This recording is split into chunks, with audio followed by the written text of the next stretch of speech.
Bienvenue dans ce webinaire consacré au sommet Union européenne-Inde qui vient de s'achever aux enjeux stratégico-économiques qu'il soulève.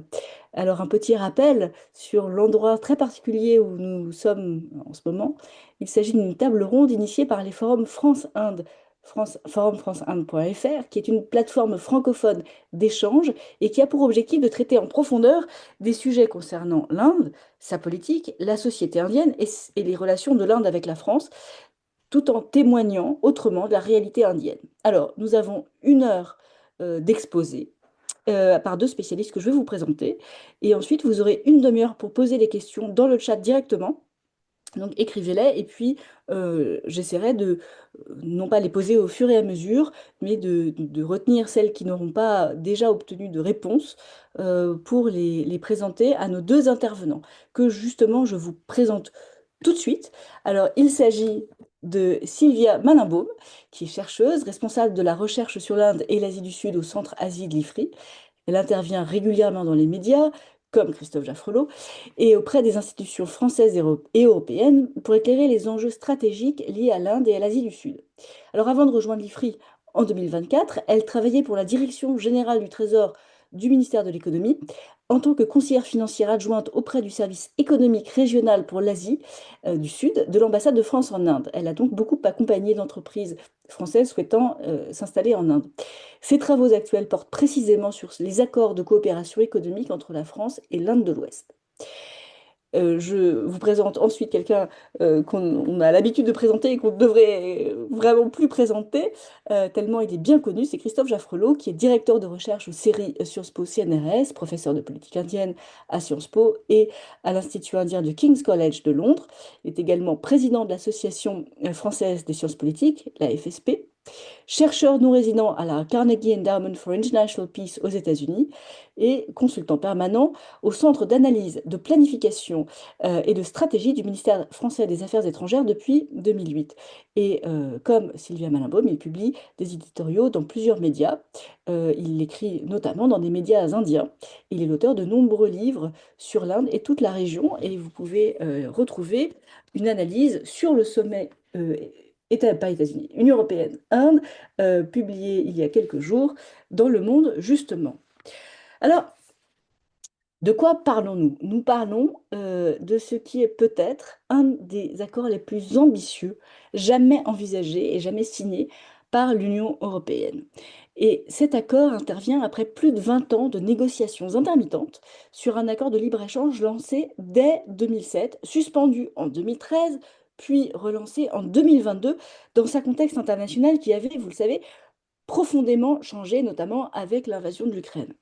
Depuis 2023, les discussions se sont intensifiées avec plusieurs cycles de négociations organisés alternativement à Bruxelles et à Delhi.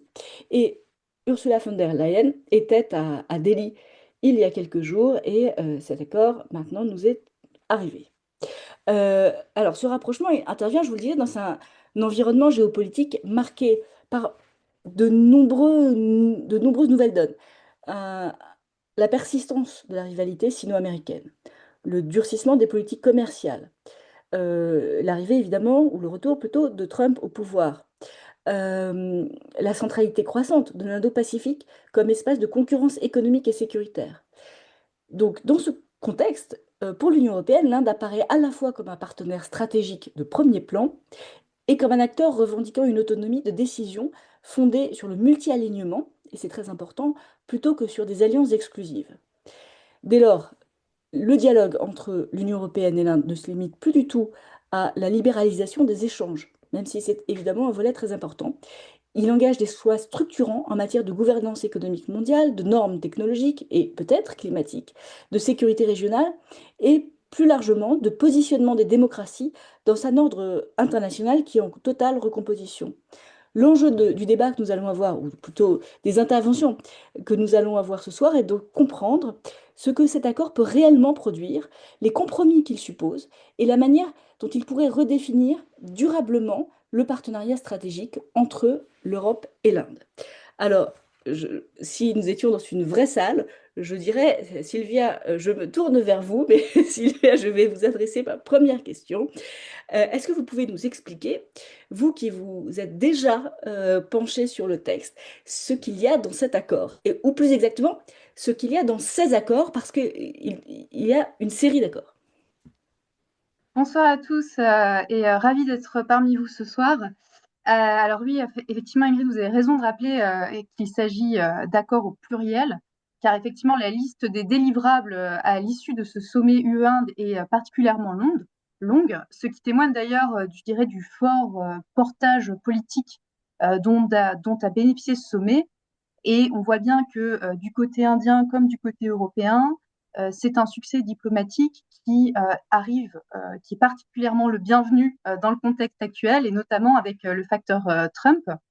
Donc il y a quatre accords qui me semblent quand même se distinguer et que je voudrais mentionner parce que je pense qu'ils sont en réalité interconnectés et qu'ils ont probablement fait l'objet d'une négociation politique d'ensemble, au-delà de la question purement commerciale. Alors d'abord, effectivement, l'accord STAR, l'accord de libre-échange, l'ALE, avec un certain nombre de concessions tarifaires de part et d'autre, tant pour les exportateurs indiens que pour les exportateurs européens. Donc on sait que pour les exportateurs européens, c'est quand même une bonne nouvelle, puisque ça ouvre potentiellement un marché important d'1,4 milliard de consommateurs. Et si on le regarde en perspective, je regardais tout à l'heure les chiffres de l'ONU, d'ici la fin du siècle, il y aura quand même 1 milliard d'Indiens de plus que d'Européens. Donc ça en dit long sur la portée de cet accord. Pour autant, le contenu n'a pas encore été dévoilé complètement. Donc, il va falloir attendre les détails et préciser également qu'il ne sera pas mis en œuvre en réalité avant au moins 1 an et demi, voire plus, puisqu'il y a tout un processus maintenant de peaufinage, de processus juridique et puis de ratification aussi par le Parlement européen. Le deuxième accord que je voudrais mentionner, c'est l'accord de mobilité. Alors là aussi, il n'a pas été encore dévoilé. L'idée est de faciliter en fait la venue et les flux de travailleurs, de chercheurs, d'étudiants, en particulier côté indien, les mobilités des ingénieurs et notamment des ingénieurs IT qui travaillent dans les grands groupes de services indiens et aussi éventuellement de travailleurs saisonniers pour les filières européennes qui sont en déficit de main-d'œuvre.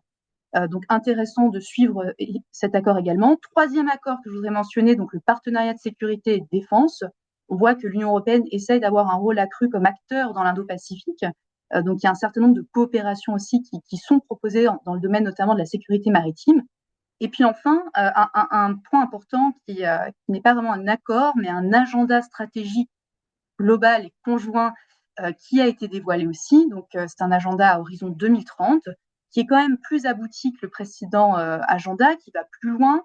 Sur le plan commercial, il prévoit notamment à venir un accord d'investissement et un accord sur les indications géographiques, puisque normalement, l'Union européenne négocie 3 accords, c'est une série. Là, on en a uniquement un sur les 3 pour l'instant qui a été conclu et annoncé sur le plan politique.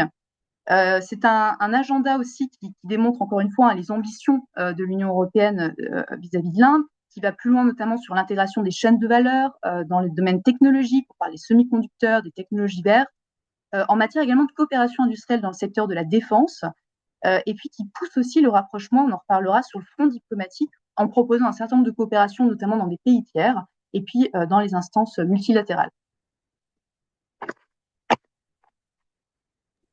Alors, avant de parler plus généralement de la dimension politique de ces accords, une question encore sur la dimension technique. Quels ont été les obstacles?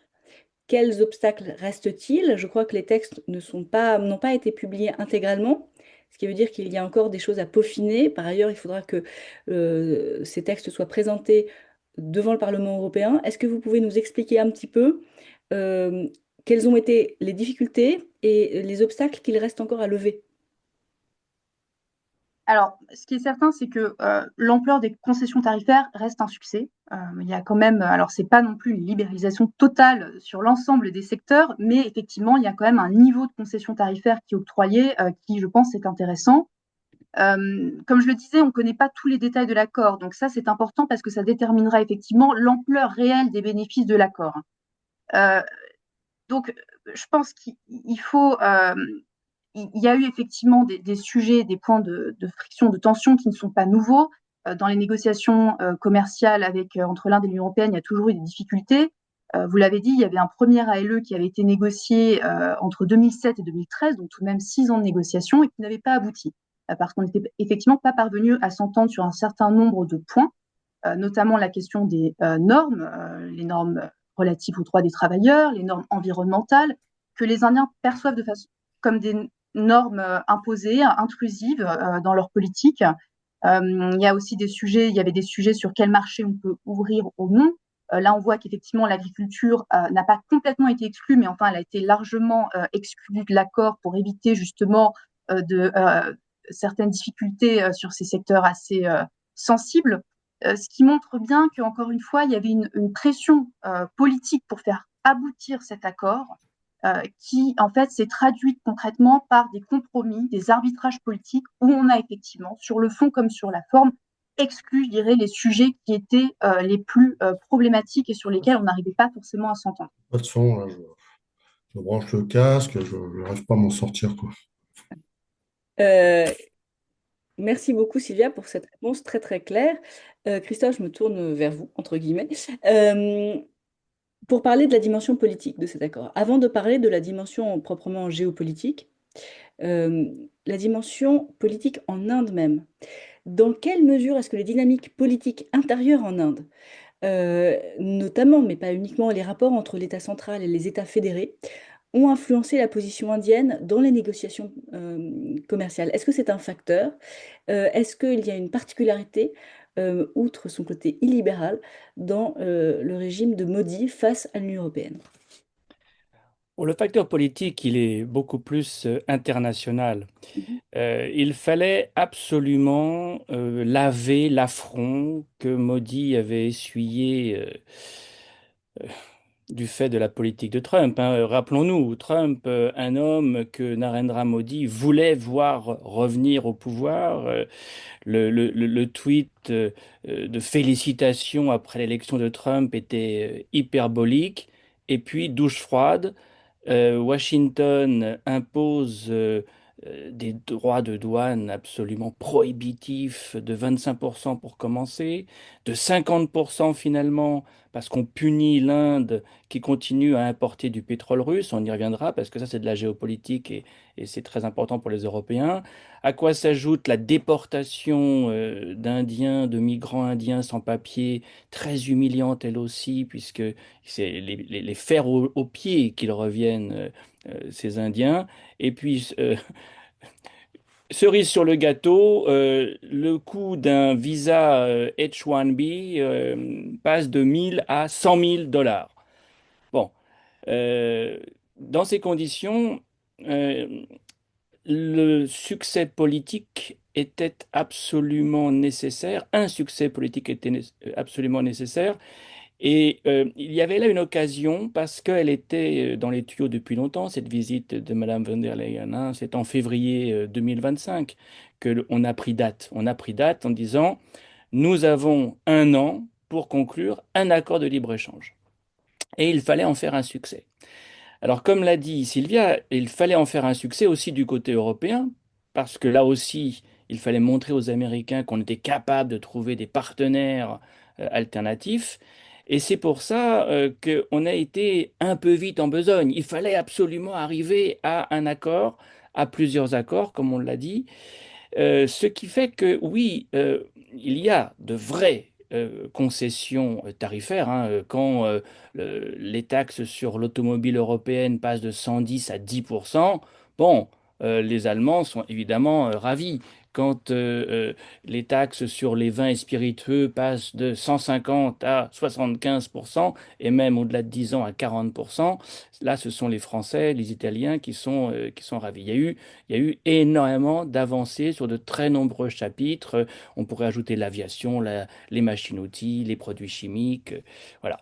En même temps, comme l'a dit Sylvia, on a laissé de côté énormément de choses et ça rejoint la question que tu poses, Ingrid, parce que une des choses qui, en politique intérieure, est difficile à négocier pour l'Inde, comme pour la France d'ailleurs, hein, c'est l'agriculture. L'agriculture, c'est quand même un gros morceau. On a un pays, l'Inde, qui a encore une majorité de ruraux. Bon, on n'a pas touché à ce chapitre agricole pratiquement. Tout ce qui relève des céréales, des produits laitiers, tout ça a été laissé de côté, hein. Mais plus surprenant, on a aussi laissé de côté les flux de données à une époque où le e-commerce est quand même très à la mode et surtout en Inde d'ailleurs, enfin, c'est très développé partout, mais en Inde c'est un secteur en plein essor. On n'a pas pu s'attaquer à ce secteur parce que ben, les règles de RGPD européennes sont beaucoup plus strictes que la protection des données personnelles côté indien. On a dû laisser ça de côté. On a dû laisser de côté aussi des choses qui sont plus sensibles et plus compliquées.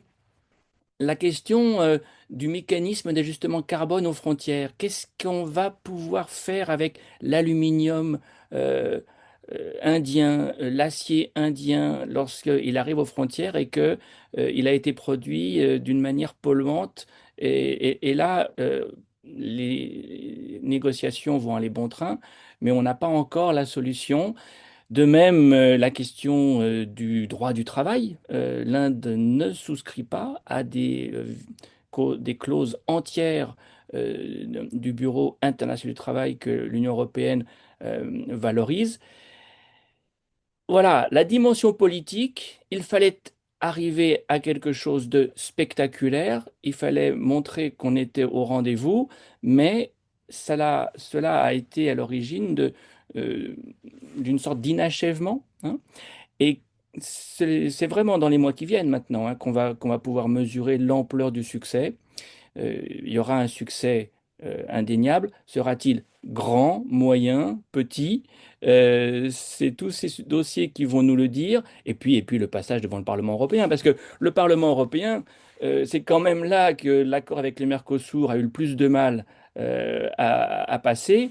Et si véritablement les normes environnementales, les normes en termes de droit du travail, les normes sociales, les normes politiques, démocratiques, ne sont pas entièrement satisfaisantes pour une majorité des parlementaires européens, il peut qu'il y ait aussi là des révisions à envisager.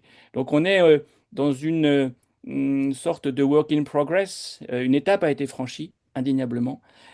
Transformer l'essai sera sans doute un peu plus rude. Et pourtant, Ursula von der Leyen a parlé de Mother of all deals, de mère de tous les accords, avec un triomphalisme qui fait penser au superlatif de Donald Trump. Comment vous interprétez ce triomphalisme, justement? Mais comme je disais, il fallait manifester un succès, obtenir un succès. On a maintenant, et c'est ce que le Premier ministre canadien a dit à Davos, des puissances moyennes qui, dans la dépendance du nouveau G2 que forment les États-Unis et la Chine, doivent manifester leur solidarité, leur collaboration pour obtenir des trophées. Un homme politique, il lui faut des trophées. C'est comme ça qu'il peut exister sur la scène publique. Là, on a été effectivement dans l'hyperbole. Peut-être que on reviendra à des considérations plus modestes, plus réalistes dans un avenir proche. Alors, les chefs d'entreprise aussi ont souvent besoin ou envie de trophées. Alors, une dernière question sur la partie strictement commerciale pour vous, Sylvia. Comment évaluer, vous, surtout qui avez accompagné beaucoup d'entreprises françaises en Inde, comment évaluer donc de manière concrète l'attractivité du marché indien pour les entreprises européennes? Avec notamment toutes les contraintes réglementaires, les infrastructures aussi indiennes, souvent défaillantes ou pas complètement opérationnelles, et les questions de sécurité juridique. On ne vous entend pas, Sylvia. Il faut remettre votre micro. Voilà, excusez-moi. Oui, juste avant de vous répondre sur ce point, pour compléter aussi ce que disait Christophe, je crois qu'il y a l'idée aussi, par ce rapprochement politique, d'une forme de reconnaissance mutuelle. C'est-à-dire que l'Union européenne montre qu'elle peut avancer effectivement de façon autonome avec une grande puissance émergente qui est l'Inde, sur un agenda, encore une fois, indépendant et autonome. Et côté indien, effectivement, l'Inde qui a subi l'année dernière des humiliations régulières de la part de Trump montre qu'elle peut être reconnue aussi comme une puissance par l'Union européenne. Donc ça, c'est important. Sur la question effectivement de la perception du marché indien par nos entreprises européennes, alors là aussi, peut-être pour redonner un cadre, il faut rappeler quand même qu'à l'export, le marché indien, vu de l'Europe, ça reste un marché assez modeste. Aujourd'hui, c'est 2 à 3% de nos exportations. C'est notre 9e, voire 10e en fonction des classements partenaires commerciaux.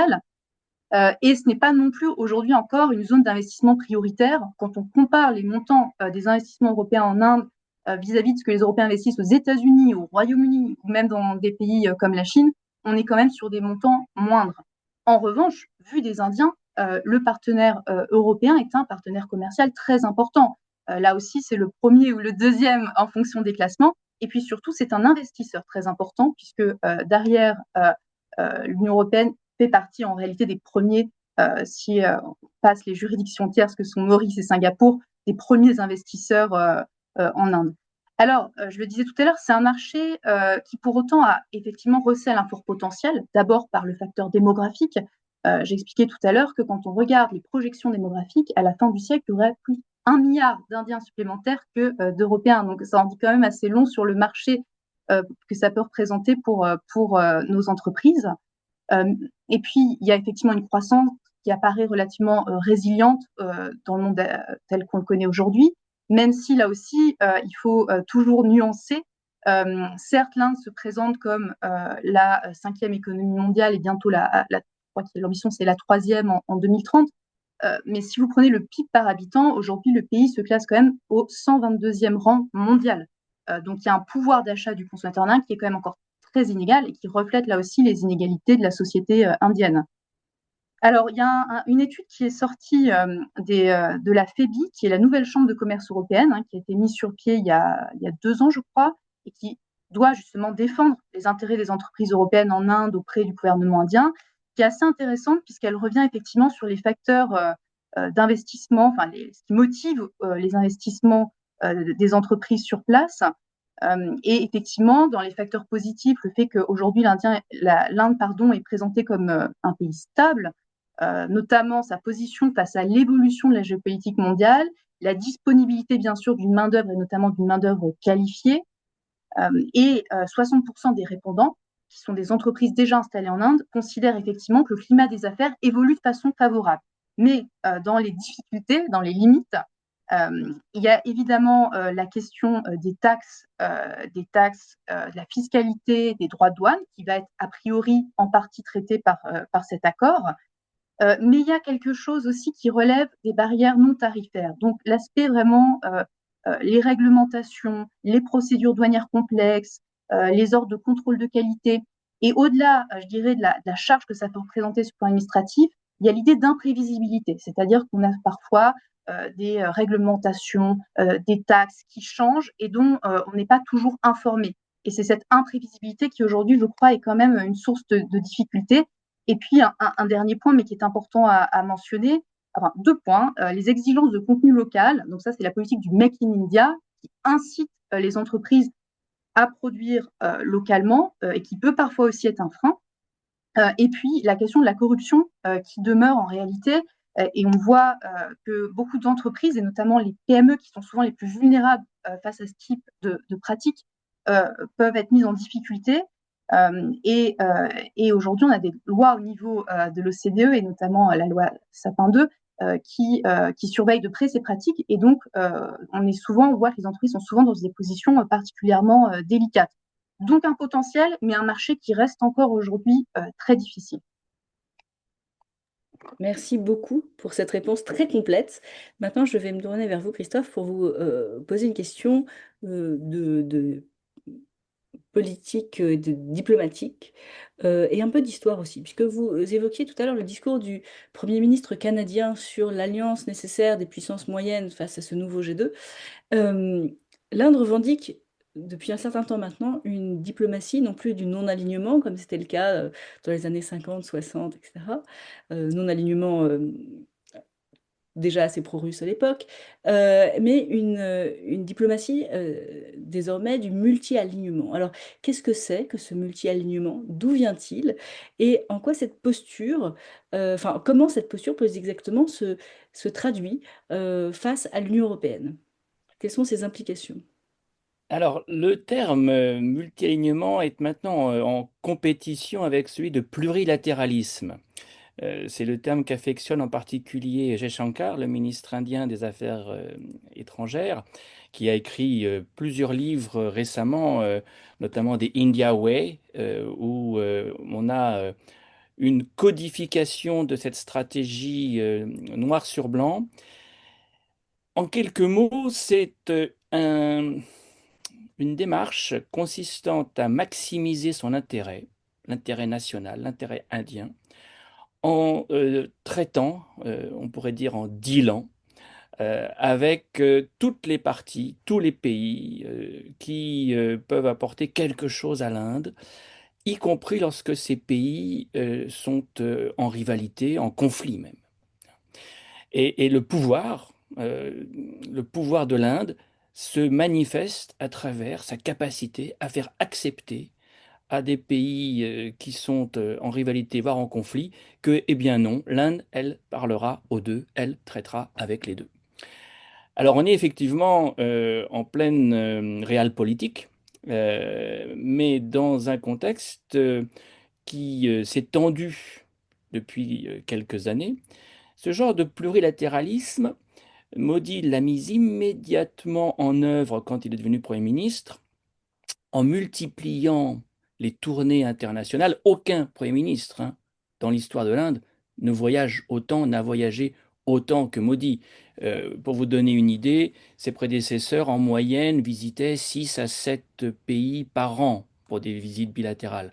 Lui n'en fait jamais moins qu'une dizaine et est monté jusqu'à 28 en 2015. 28 pays en une année. Ça veut dire qu'il a fait plusieurs fois le tour du monde. C'est un activisme diplomatique qui reflète bien cette tentative de dealer avec le plus grand nombre d'interlocuteurs. Et il a innové, il a été dans la rupture. Jamais un Premier ministre n'était allé en Israël. 2017, visite en Israël et rencontre avec Netanyahou.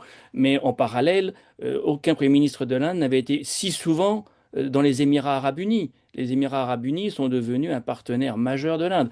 Et puis l'Iran reste aussi un partenaire. C'est ça le plurilatéralisme. C'est être l'ami de Netanyahou et des Iraniens. Et alors, ça c'est pour les petites puissances, si j'ose dire. Aujourd'hui, le problème, si je peux m'exprimer ainsi, c'est avec les grandes puissances. Comment être l'ami des Américains et des Russes?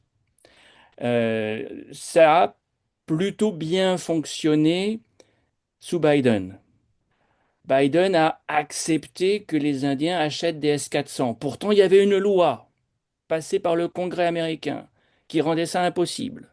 Aucun euh, client d'armement sophistiqué russe ne pouvait continuer à être reconnu par les États-Unis. Bon, ils ont fait une exception, comme d'ailleurs Bush Junior avait fait une exception pour le deal concernant le nucléaire civil. Là, Trump hausse le ton, lui, et finalement, ça nous ramène à l'Union européenne.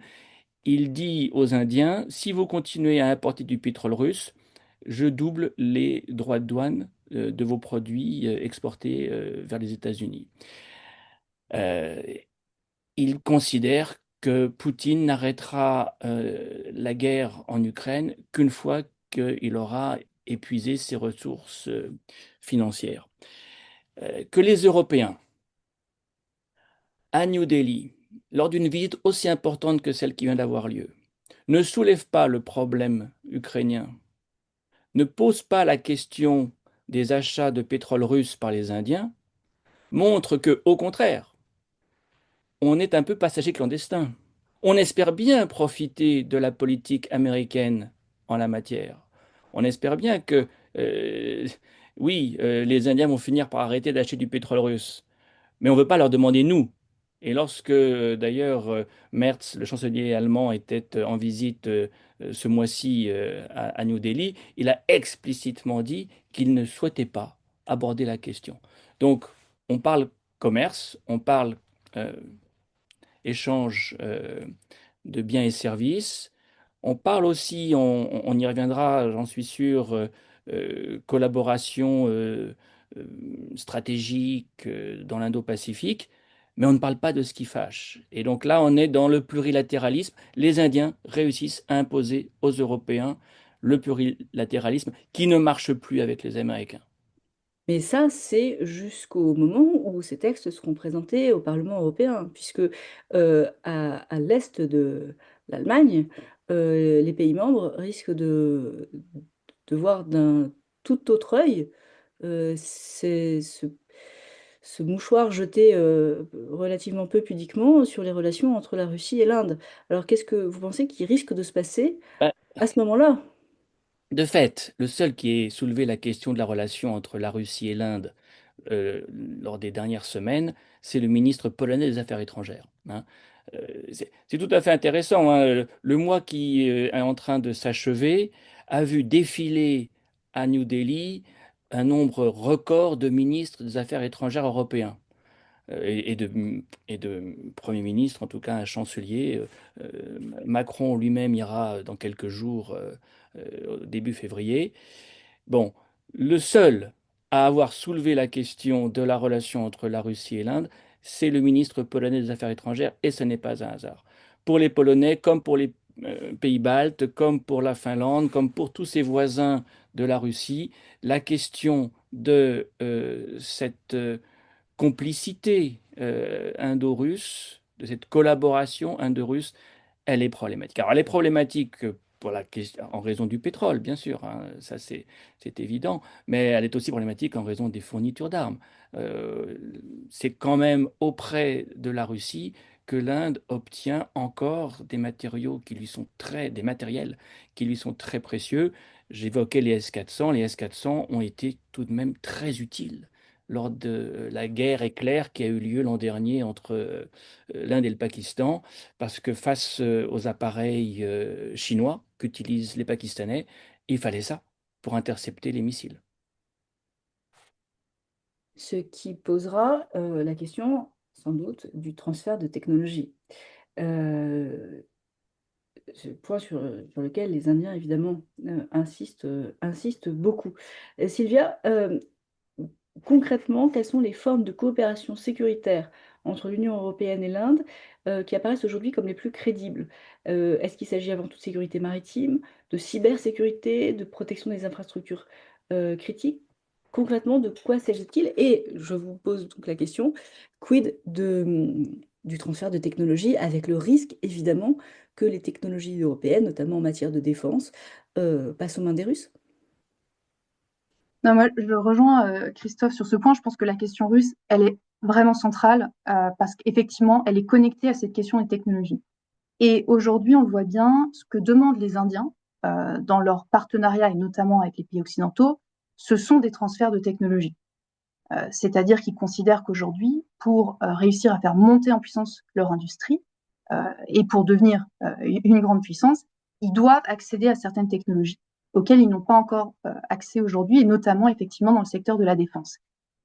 Et comme le rappelait Christophe, les États-Unis effectivement avaient fait, je dirais, un vrai pas en avant en ce sens avec ce fameux partenariat qu'on a appelé l'ICET, qui est un partenariat vraiment global sur un certain nombre de technologies stratégiques, incluant d'ailleurs ils ont fait sauter quelques restrictions aux exportations sur certains armements qui existaient par le passé. Ils ont mieux connecté les écosystèmes de défense, notamment par des partenariats dans le monde de la recherche, entre startups, etc. Et à tel point qu'à l'époque, sous Biden, ce partenariat, il était présenté par les Indiens comme un partenariat vraiment à reproduire avec d'autres pays. Et d'ailleurs, d'autres pays comme le Royaume-Uni ont essayé de proposer des choses similaires. Ça va être intéressant de voir si nous, Européens, on va aller aussi dans cette direction.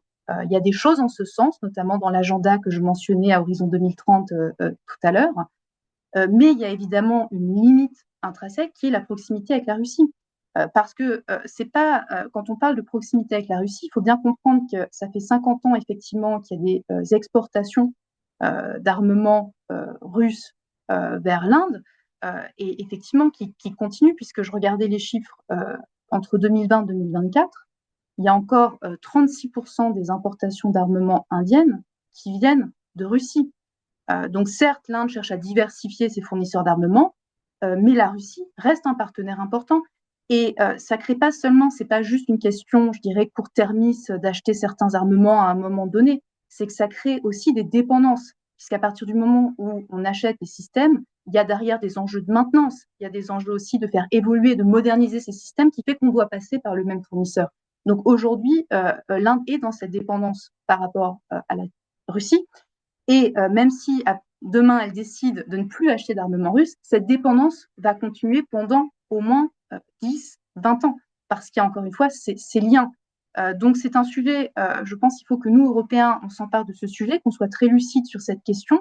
Il pourrait être aussi intéressant pour nous, Européens, d'aller parler, alors en ce moment c'est difficile, avec les Américains pour comprendre aussi comment eux ont surmonté cette difficulté dans le cadre de ce partenariat ICT, mais qui, a priori, compte tenu des tensions très fortes qu'il y a aujourd'hui avec le gouvernement, entre le gouvernement Trump et le gouvernement Modi, qui, a priori, est un partenariat aujourd'hui qui, certes, n'est pas suspendu, mais qui semble relativement à l'arrêt. Et c'est justement l'opportunité que essaiera sans doute de saisir Emmanuel Macron quand il se rendra en Inde le mois prochain. Est-ce que vous pouvez nous dire un petit peu quelques mots sur l'objet réel de sa visite? Alors, il y a des éléments de réponse qui sont intéressants, qui, je crois, sont donnés dans le discours de Macron aux ambassadeurs, qui est disponible. C'est un discours qu'il a fait en janvier, c'est un exercice annuel. Et d'ailleurs, à noter avec intérêt, qui était présent comme invité d'honneur à ce discours, Jai Shankar, donc le ministre des Affaires étrangères indien. Et la tonalité qui a été donnée est de dire qu'il était intéressant d'avancer sur un agenda conjoint avec l'Inde, et notamment parce qu'il y a effectivement un calendrier favorable, puisque nous prenons Français la présidence du G7, les Indiens prennent la présidence des BRICS, et donc à voir effectivement comment on peut faire converger nos agendas et sur quel point on peut travailler ensemble. Je pense que pour la France, comme pour l'Europe, parce qu'en fait c'est aussi, je pense, un point de vue qui est de plus en plus partagé à Bruxelles, il y a aussi cette idée de voir l'Inde comme une tête de pont, comme un point d'ancrage vers les pays des BRICS et plus largement du Sud global. Euh, pour autant, évidemment, il est illusoire de penser qu'on va être aligné dans nos agendas, puisque on voit bien, il y a quand même un certain nombre de différends dans notre perception, notamment du système multilatéral tel qu'il existe aujourd'hui. Les Indiens ne seront pas nos partenaires pour faire perdurer ce système, puisqu'ils cherchent à le réformer. Ils considèrent que le système tel qu'il est aujourd'hui leur est injuste, et notamment la fameuse revendication d'un siège au Conseil de sécurité, au siège de sécurité du Conseil de sécurité, pardon, de l'ONU. Et c'est intéressant parce que dans la déclaration, dans l'agenda commun qui a été signé à Bruxelles lors du sommet UE-Inde, il y a effectivement certains points où les Européens s'engagent à réfléchir à faire évoluer le système multilatéral tel qu'il est. Alors là, à voir jusqu'où ça va aller. Donc moi, je pense que les points d'intérêt où on peut travailler ensemble, en réalité, c'est probablement les domaines où il n'y a pas encore de gouvernance établie, comme par exemple l'IA. Et c'est ce qu'on fait. C'est ce qu'on a fait, nous, Français, en invitant Modi à co-présider le sommet de l'IA. C'est un sujet qui va se poursuivre. Alors, parlons un tout petit peu, avant de revenir à des enjeux plus diplomatiques et géopolitiques, euh, de discours, notamment celui assez omniprésent dans les médias et aussi dans les chancelleries, pourtant parfaitement au courant de la nature illibérale du régime de Narendra Modi. Ce discours qui présente depuis des décennies et de façon constante l'Inde comme la plus grande démocratie du monde. Est-ce que cette série d'accords, Christophe, sert ce discours et ce narrative, comme on dit en anglais? Oui, on le voit bien pour l'Union européenne. Il reste important de présenter l'Inde comme une démocratie, hein. C'est dans tous les discours qui comptent, dans tous les communiqués conjoints. Les deux plus grandes démocraties du monde se rapprochent et le partage des valeurs sert de socle à cette convergence. C'est d'autant plus surprenant que il y a un dialogue sur les droits de l'homme entre l'Inde et l'Union européenne, hein. Il a longtemps été suspendu ou il a été reporté, mais il a quand même eu lieu. Et les désaccords sont explicites.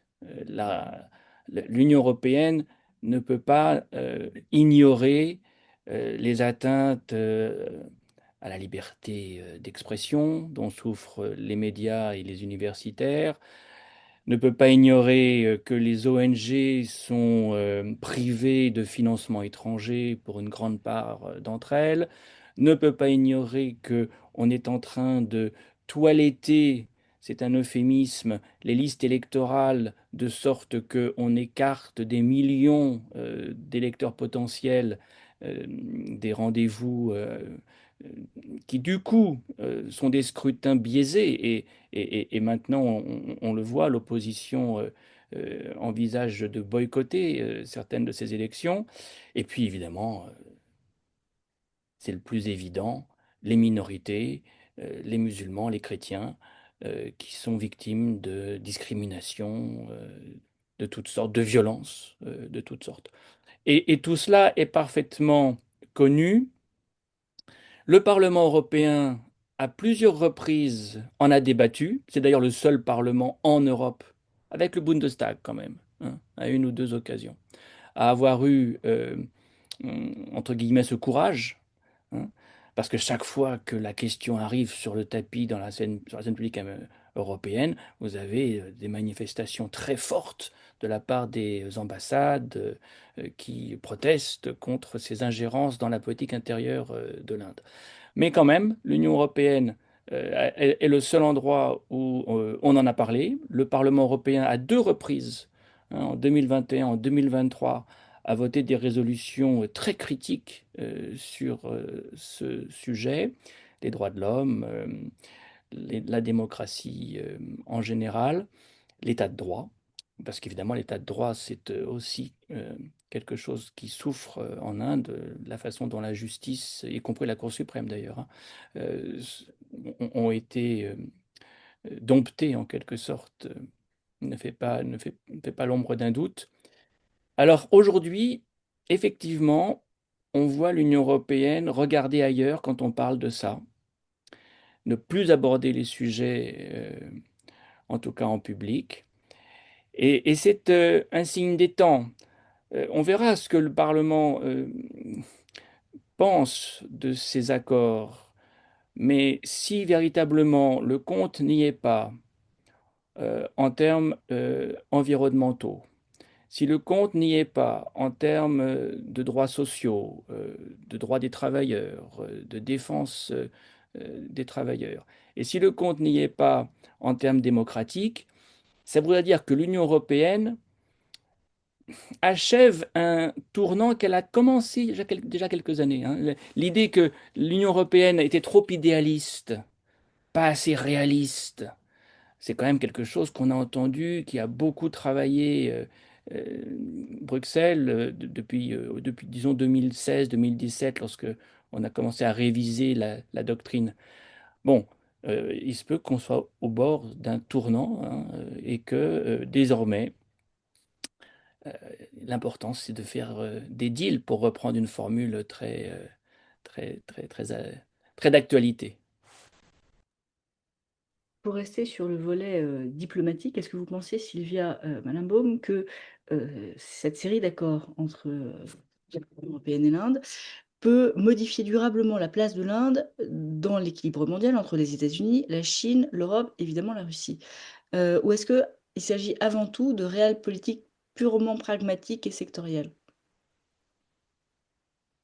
Alors, ce qu'on voit, c'est que sur le plan commercial, l'Inde, qui était traditionnellement assez réfractaire à signer des accords commerciaux ou de libre-échange, puisqu'il faut rappeler que même sous Narendra Modi, hein, l'Inde est resté un pays très protectionniste. Le droit de douane moyen a même augmenté. Mais effectivement, il y a une orientation intéressante depuis, je dirais, 2020, depuis la période Covid, où on voit que l'Inde s'est réengagée et a commencé à négocier des accords commerciaux avec un certain nombre de pays. Ils sont au nombre de 8, 8 accords commerciaux signés en 4 ans, donc le dernier étant bien sûr celui dont on parle aujourd'hui, l'Union européenne. Et ces accords, ils sont signés avec des puissances occidentales. Donc effectivement, l'Union européenne, le Royaume-Uni, l'Association européenne de libre-échange, donc toute l'Europe est maintenant reliée à l'Inde par des accords commerciaux, la Nouvelle-Zélande et l'Australie, et puis le Moyen-Orient aussi, Oman et les Émirats arabes unis. Ce que ça dit, c'est qu'on voit que l'Inde est en train de s'ancrer quand même dans les cherche en tout cas à s'ancrer dans les chaînes de valeur de l'Occident. Ça, c'est un mouvement, je pense, qui est intéressant à analyser. Euh, pour autant, comme on le disait, elle ne va pas renoncer à sa politique de multi-alignement. On l'a dit avec la Russie, qui reste un partenaire important vu de Delhi, même si la Russie aujourd'hui n'est pas à même d'apporter à l'Inde ce qu'elle recherche, encore une fois, en matière notamment d'investissement, de relations économiques. Et puis la relation avec la Chine, elle est complexe, elle est toujours difficile, je pense, à comprendre du point de vue européen. Parce que d'abord, il y a effectivement un certain nombre de différends qui sont des différends aussi historiques, avec notamment une frontière qui est contestée au niveau de l'Himalaya, euh, qui n'a jamais été mutuellement acceptée, reconnue des deux côtés et qui donne lieu régulièrement à des confrontations. Et puis, un certain nombre de sujets, la Chine étant finançant largement aussi les équipements militaires du Pakistan, ayant une stratégie aussi d'influence importante avec notamment la Belt and Road Initiative dans la zone. Donc on voit bien que la relation avec la Chine est délicate, d'autant plus qu'il y a une dépendance économique de l'Inde vis-à-vis de la Chine qui reste importante. Nous avons d'ailleurs le même sujet, nous, Européens. Et d'ailleurs, c'est aussi, je pense, un facteur du rapprochement, puisque quand l'Union européenne a commencé à chercher aussi à réduire ses dépendances économiques à la Chine, c'est un sujet qui était aussi partagé, une inquiétude qui était partagée par les Indiens. Donc, il est là encore, je pense, il ne faut pas penser que l'Inde va réussir à s'émanciper sur le plan économique de la Chine. On voit que la symétrie, tant sur le plan militaire qu'économique, fait que les marges de manœuvre de l'Inde vis-à-vis de la Chine sont quand même assez réduites.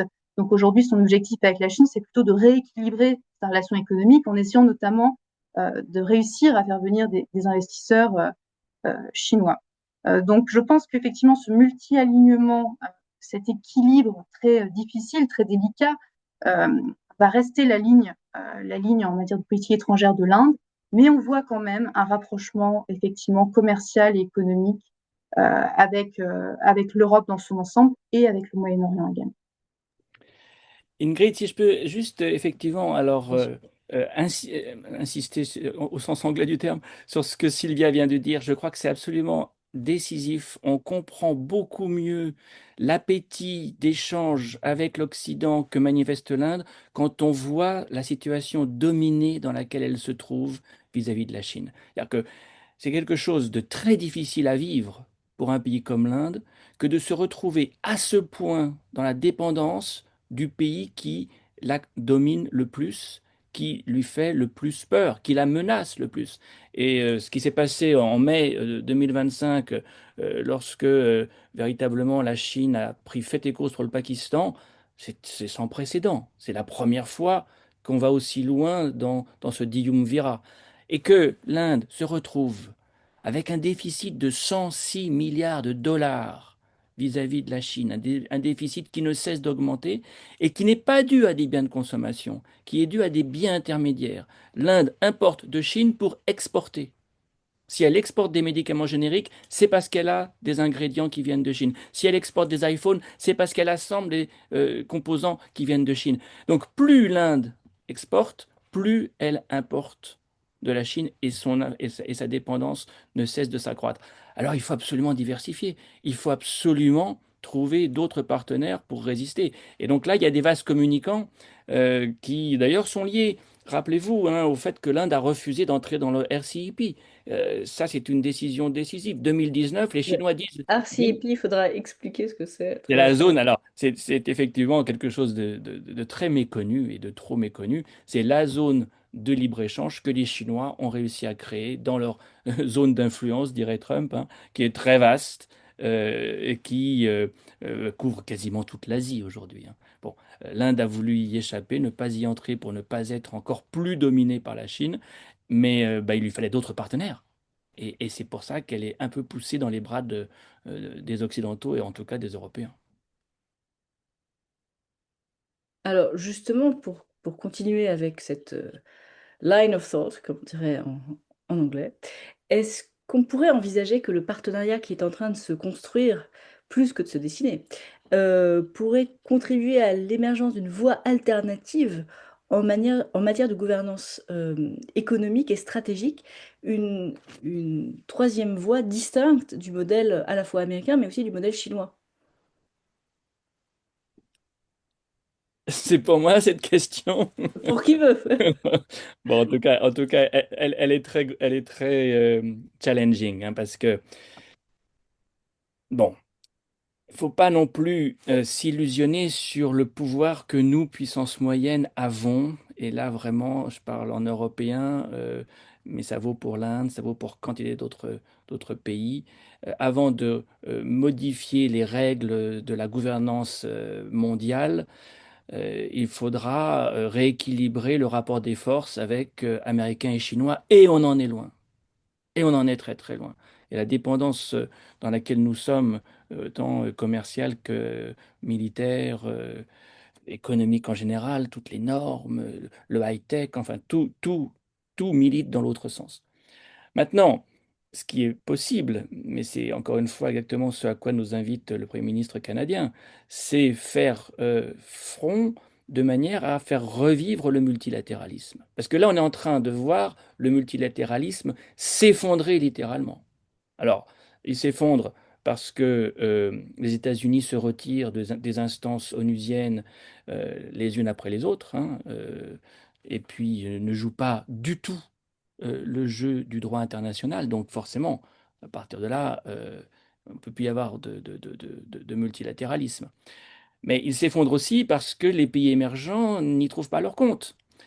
Et oui, c'est bien que l'Inde soit plutôt de notre côté que du côté de la Chine, mais qui mène la danse au sein des BRICS, c'est la Chine. Et c'est la Chine qui a fait qu'on élargissait les BRICS de plus en plus contre l'avis de l'Inde. Hein, lorsque en Afrique du Sud, il y a un an et demi, on a ajouté de nouveaux partenaires au sein des BRICS, c'était pas du tout le désir de l'Inde. C'est la Chine qui a voulu ajouter des amis dans ce cercle.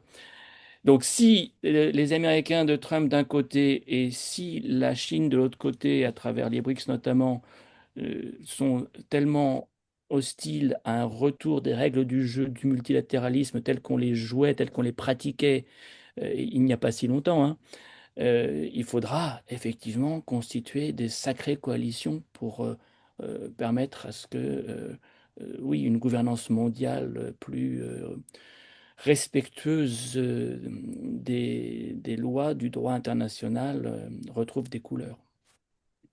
Merci beaucoup pour Pour ce... compléter, si j'ai une Ouais, minute, oui, oui, euh, ouais, un peu plus même qu'une minute. plus qu'une minute, c'est magnifique. Oui, je trouve qu'on voit quand même effectivement se dessiner une espèce de nouveau cercle des puissances moyennes. On parlait du fait qu'effectivement, il y avait le rapprochement Union européenne-Inde, beaucoup de pays, d'États membres européens avec des visites à haut niveau qui se sont rendus en Inde et réciproquement. Mais quand on regarde l'agenda des visites officielles côté indien, il y a aussi cette année des rendez-vous de haut niveau qui sont prévus avec l'Australie, avec le Japon, le Brésilien Lula. Donc, il y a cette idée aussi d'accélérer l'agenda et pas, encore une fois, que économique ou commerciale, avec d'autres puissances moyennes. Et ça va être intéressant parce que l'Inde pousse aussi pour essayer de commencer à faire des coopérations trilatérales, voire quadrilatérales entre tous ces puissances moyennes. Donc, on voit quand même se dessiner progressivement un modèle de coopération un peu différent de celui qu'on a connu. Et c'est peut-être comme ça, en fait, que va se réformer aussi la gouvernance, pas par à-coups, pas par grande annonce, mais peut-être finalement dans les faits, concrètement, par ce type de coopération qui progresse. Oui, et alors du coup, c'est pas le multilatéralisme, c'est le minilatéralisme, mais un minilatéralisme qui permettrait de contrer celui que les Américains ont mis en place. En gros, il faudrait un quad sans les États-Unis et que l'Union européenne vienne remplacer les États-Unis pour que ce minilatéralisme dans cette zone tellement importante qu'est l'Indo-Pacifique joue pleinement son rôle.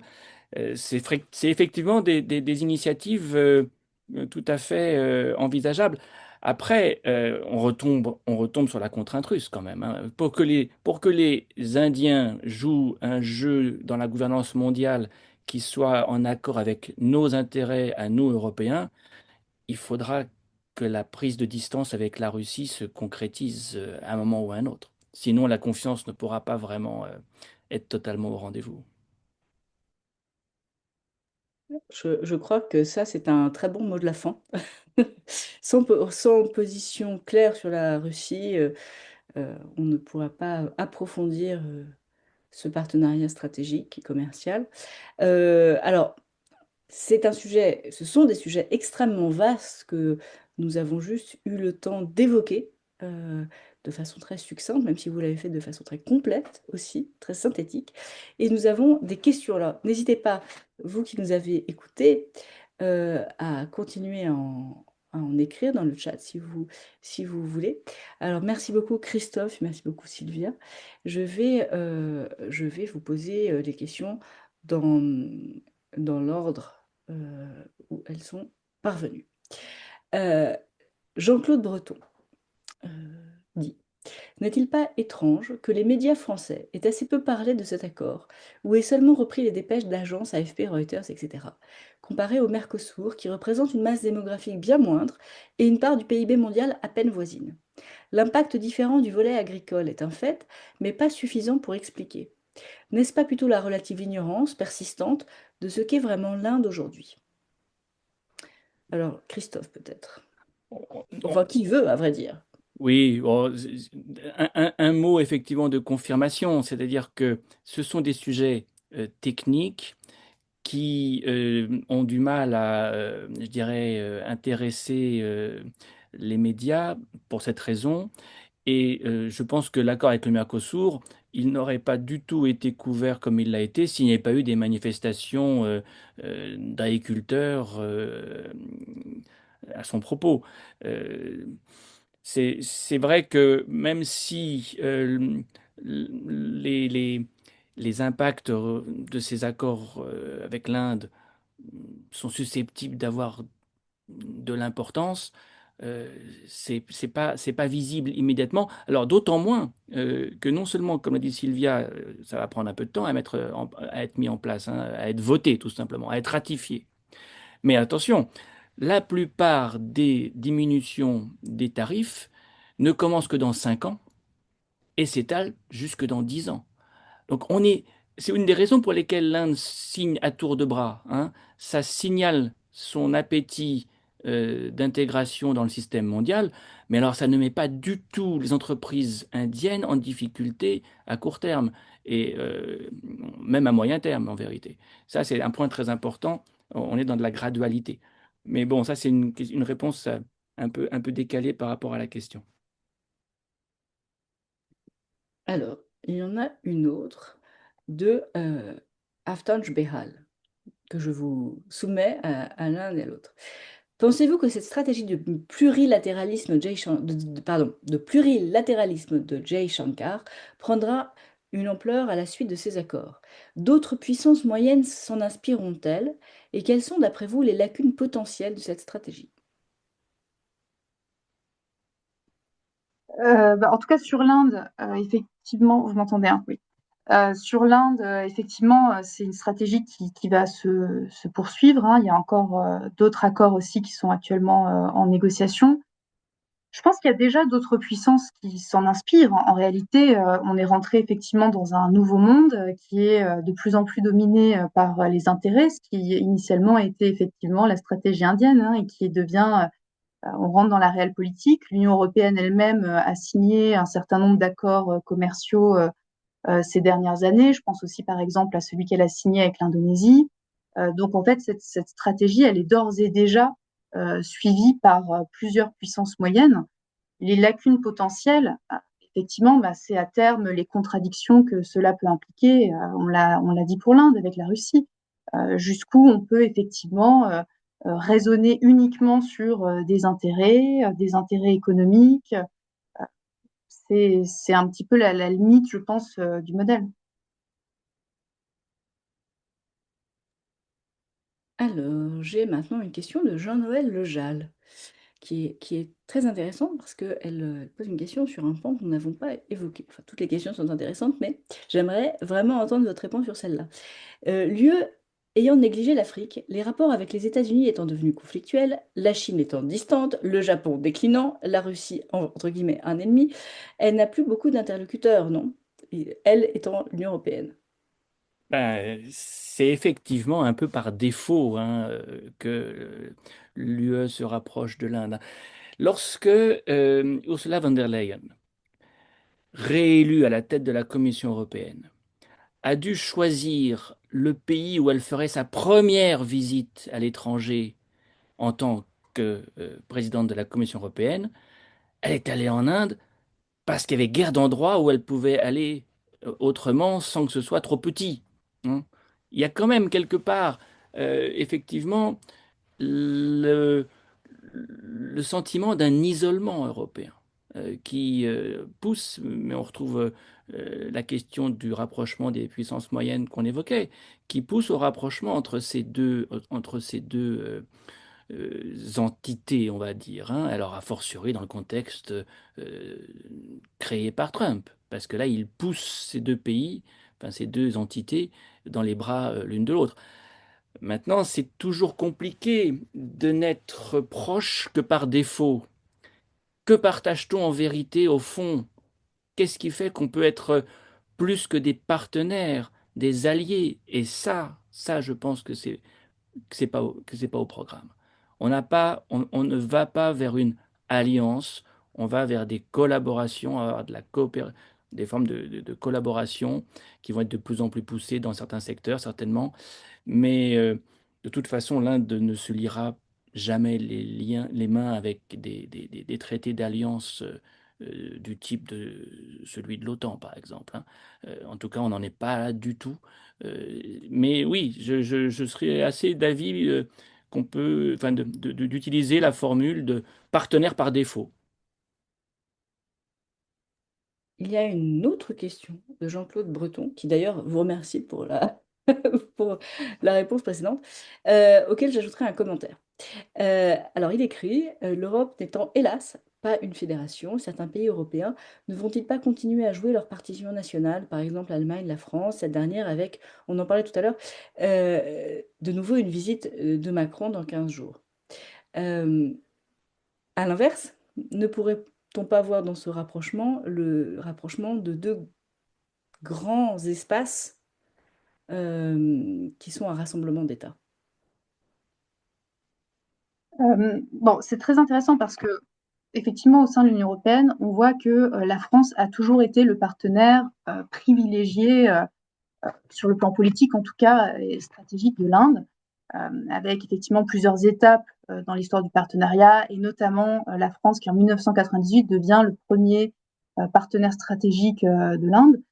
Et en réalité, quand on regarde les chiffres, le grand partenaire économique aujourd'hui de l'Inde, c'est l'Allemagne. C'est l'Allemagne tant en valeur commerciale, du commerce qui est échangé. C'est l'Allemagne qui accueille aujourd'hui 4 fois plus d'étudiants indiens que la France.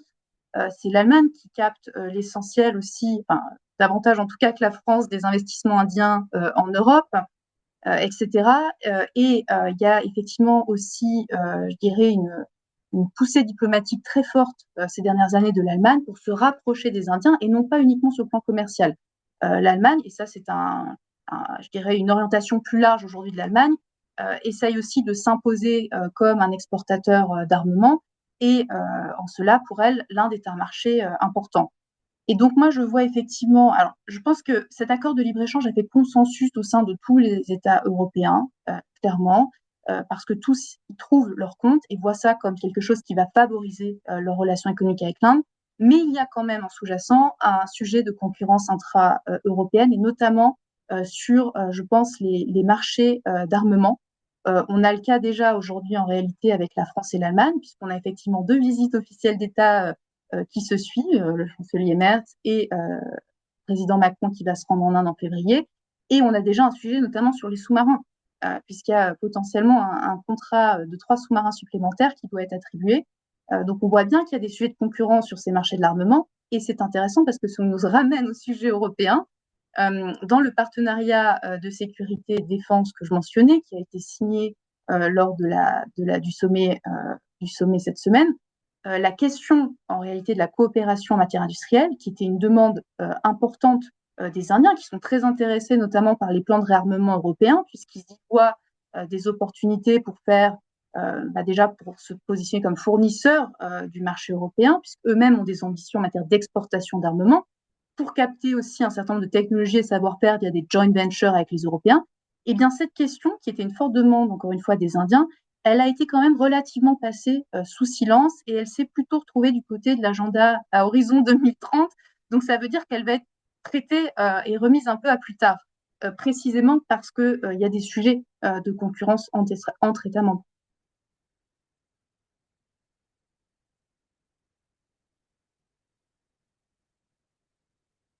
Christophe, pardon.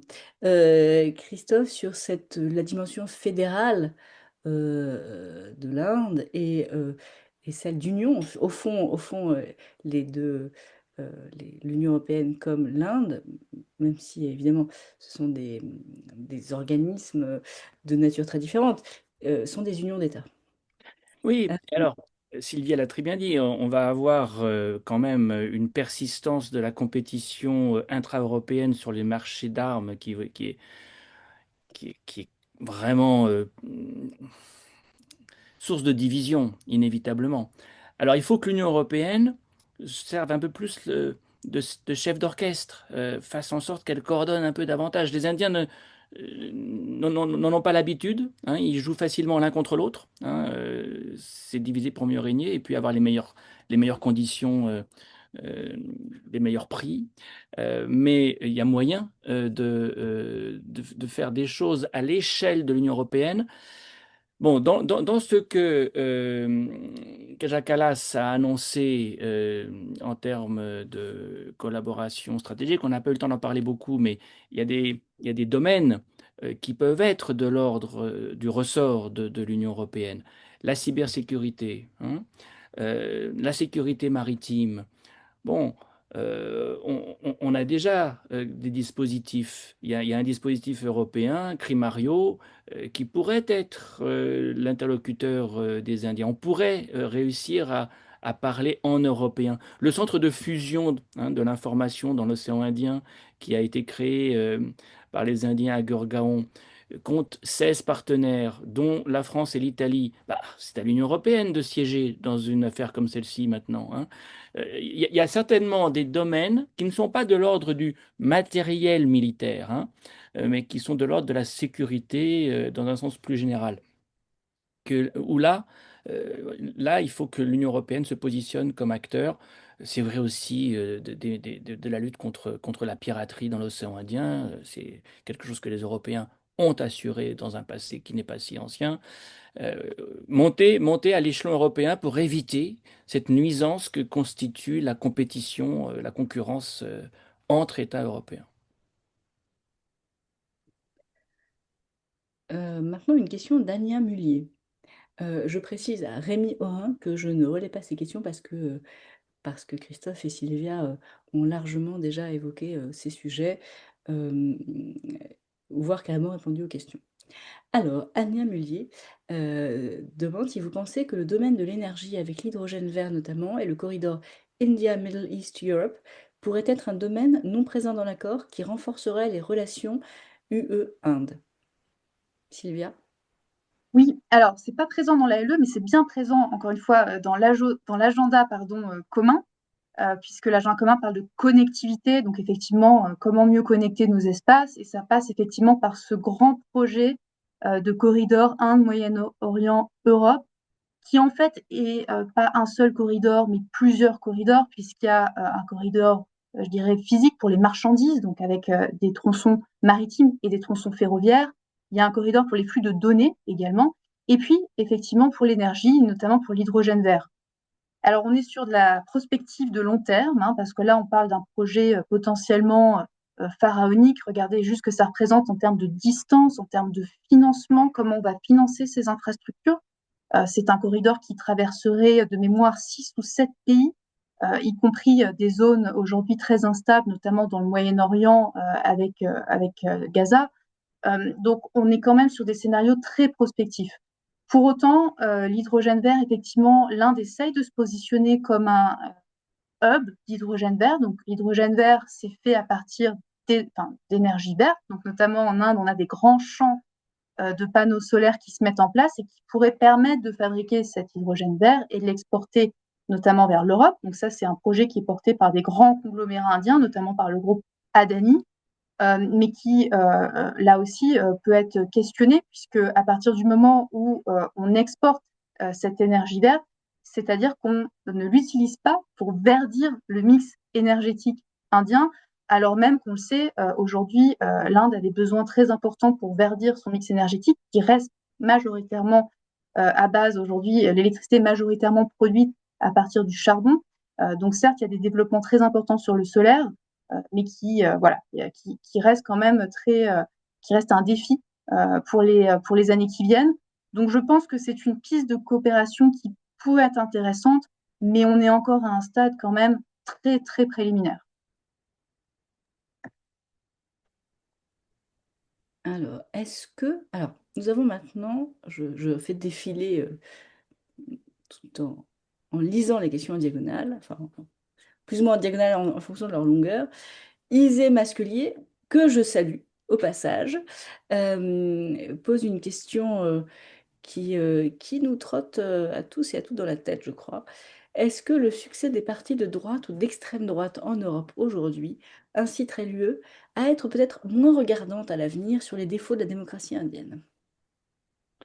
Christophe. Bah, c'était la conclusion de mon article dans Le Monde il y a quelques jours. Je pense que le centre de gravité de la politique européenne évolue de telle sorte que, oui, on est moins regardant, pour reprendre la formule d'Isée, euh, ce qui est un peu un euphémisme dans certains cas, pas partout, mais dans certains cas.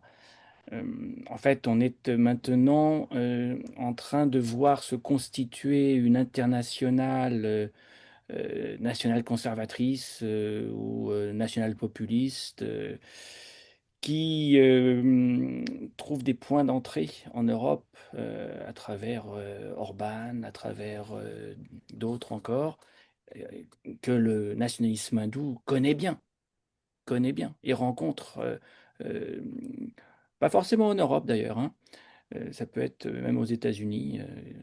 La mouvance en question est une mouvance qui est totalement transnationale et Bannon a contribué à faire se rapprocher ces personnes. Donc oui, euh, on est dans une conjoncture politique qui peut faire basculer l'Union européenne dans une logique bien différente de celle que l'on connaît aujourd'hui.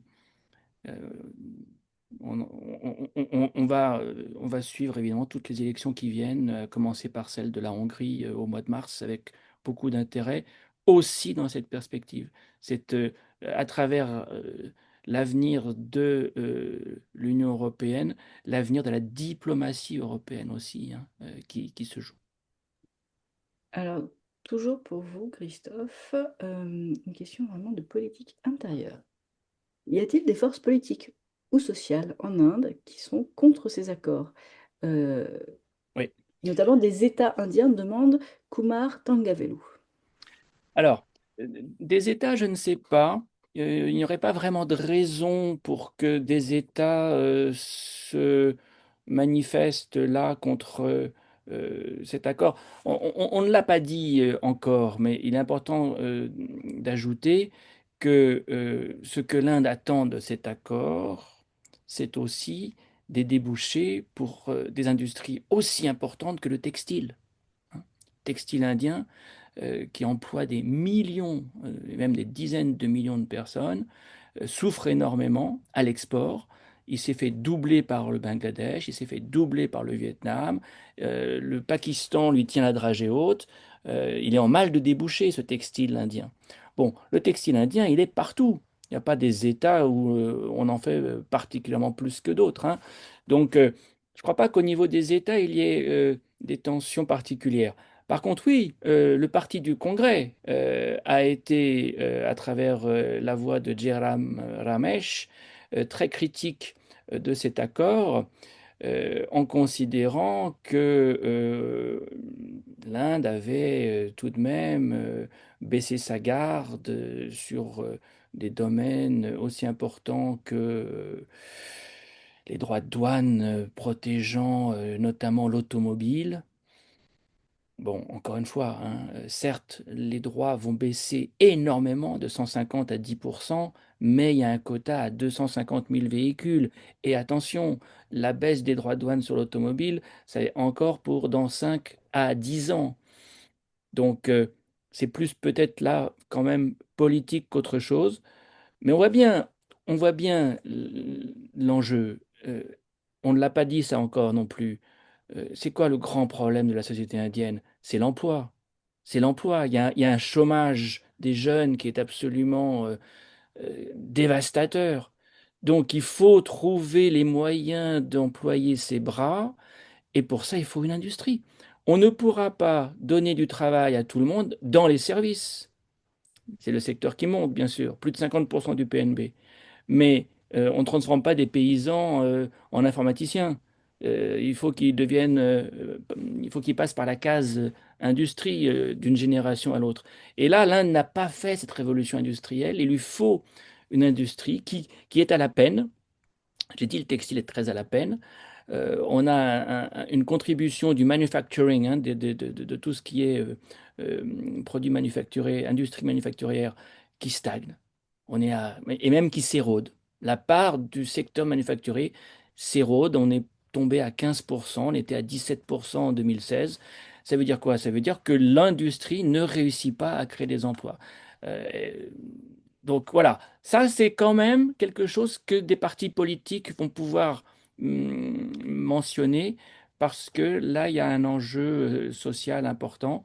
Pour l'instant, c'est seul le Congrès a donné de la voix. Alors, puisqu'on parlait d'automobile à l'instant, est-ce que un de vous peut dire quelques mots, c'est la demande d'Éric Louvel, sur la portée de l'acquisition en cours d'Iveco, qui est l'entreprise automobile, par le géant Tata Motors? Alors là, Alors, moi, je reconnais ne Christophe, pas connaître ce dossier. Non, c'est très intéressant. C'est qu'en fait, Tata, qui a déjà acheté Jaguar, qui a déjà acheté Rover, euh, ça achète, et c'est dans mon souvenir, pour la coquette somme de 8 milliards de dollars, hein, un des grands fabricants de camions mondiaux, hein, Iveco. Qu'est-ce que ça nous dit? Ça nous dit, à mes yeux, deux choses. La première, c'est que les entreprises indiennes n'investissent pas en Inde. Et ça, c'est le grand changement qu'on a vu en 2025. En 2025, le solde entre investissement étranger en Inde et investissement indien à l'étranger a été quasiment nul. Il y a eu autant d'argent à quitter l'Inde que d'argent à rentrer en Inde. En termes d'investissement, hein, on parle d'IDE, d'investissement direct étranger. Pourquoi les entreprises indiennes n'investissent-elles pas en Inde? On a un taux d'investissement qui ne cesse de baisser. Depuis 15 ans, les investisseurs privés désertent le marché indien. Il y a plusieurs explications, mais la plus évidente, et c'est quand même très préoccupant, c'est l'absence de marché. La classe moyenne n'est pas en mesure d'acheter euh, autant que ce que voudraient les industriels, hein. D'ailleurs, le président de Suzuki, Maruti Suzuki, disait, en gros, il y a 10 à 12% des Indiens qui peuvent acheter une voiture. C'est pas énorme, hein. Ça fait pas des marchés considérables. Donc ça, c'est la première explication. La deuxième explication, c'est qu'ils craignent l'incertitude politique. Parce qu'on est rentré dans une économie politique dominée par quelques oligarques très proches du pouvoir et qu'on est dans le règne de l'arbitraire. Et quand on n'est pas sûr de rester proche du pouvoir et qu'un autre va vous prendre la place, bah, vous mettez plutôt l'argent là où vous êtes sûr de pouvoir le garder et le faire prospérer plutôt qu'autre chose. Mais bah, c'est très embêtant. Alors, troisième et dernière remarque. Pourquoi est-ce qu'il achète Iveco Tata aussi? C'est parce qu'il n'a fait aucun effort en termes d'innovation, de recherche et développement. Ça, c'est le grand problème des industriels indiens. Ce sont quand même avant tout des rentiers qui se taillent des oligopoles, qui protègent leur secteur d'activité, mais qui ne font pas d'efforts d'innovation. Pour savoir comment faire un camion moderne, on ne va pas faire l'effort de recherche et développement, on va acheter une entreprise qui sait faire des camions modernes. Et c'est ce qu'avait fait Tata avec Rover et Jaguar. Pour faire des voitures en Inde, il a transféré les technologies qu'il avait achetées à travers ces entreprises à l'étranger. Mais ça nous en dit long sur cet énorme problème, hein, qui vaut pour l'automobile, mais qui vaut pour tous les secteurs. L'Inde a un ratio en termes d'investissement dans la recherche et le développement de 0,6% du PIB. C'est 10 fois moins que la Chine. Alors bien sûr, la Chine, elle est caracole en tête avec les États-Unis, c'est eux qui investissent le plus dans la recherche et le développement. Mais une entreprise, un pays émergent qui n'investit pas dans l'innovation, évidemment, se prive quand même de beaucoup d'atouts. Et une dernière question, peut-être Sylvia, pour vous, de Vincent Bach, où j'entends une pointe de jugement, une réflexion sur la démocratie et les valeurs sur lesquelles on s'assoit quand même un peu allègrement. Pourquoi serait-on plus regardant au fond avec l'Inde qu'avec la Chine? Ouais, juste pour commenter la réponse précédente, et j'arrive tout de suite sur cette question. Un dernier point aussi, ça nous incite aussi, Européens, à être quand même vigilants aussi sur ces nouvelles stratégies d'acquisition indiennes vis-à-vis de l'Europe. On a vu récemment notamment certaines acquisitions dans le secteur pharmaceutique sur des biens qu'on peut aussi considérer comme stratégiques. Donc je pense qu'il y a aussi une réflexion qui se met en place, y compris en France, sur attention comment aussi on filtre, on évalue et on regarde ces investissements. Sur la question Inde-Chine, bah, je trouve que c'est une très bonne question parce qu'elle ramène aussi à la question qu'on avait sur les achats de pétrole. C'est vrai qu'on parle beaucoup des achats de pétrole de l'Inde à la Russie, mais la Chine achète aussi du pétrole russe. Et effectivement, ça a posé des questions parce qu'on n'a pas forcément vu un Donald Trump qui était aussi coercitif et aussi vocal sur ces achats de pétrole par la Chine. Et malheureusement, on le voit d'ailleurs, souvent Donald Trump maltraite plus ses partenaires aussi que les autres. Mais plus généralement, je pense que l'écart, il se fait dans les éléments de langage que nous avons. C'est-à-dire que, effectivement, l'Union européenne a longtemps considéré la Chine comme un marché important et a longtemps concentré ses efforts sur le marché chinois. Mais je pense qu'il n'y avait pas la même prétention à revendiquer un langage commun sur la question de la démocratie, sur la question des droits de l'homme. Et en fait, c'est ça qu'il faut questionner aussi avec l'Inde, comme l'a dit tout à l'heure Christophe. Est-ce que on ne devrait pas aussi changer un moment notre vocabulaire? Est-ce qu'il ne faut pas tout simplement être plus transparent sur la réalité de cette convergence? C'est peut-être ça qui fait plus réagir. Merci beaucoup à tous les deux. Nous avons épuisé les questions, même si il en reste évidemment beaucoup. Il y a beaucoup de choses à dire encore. Je voudrais, une fois n'est pas coutume, vous laisser avec les mots pas une intervenante, mais de quelqu'un dans le chat. Je vais essayer de retrouver tout de suite. Alors, tout le monde vous remercie évidemment.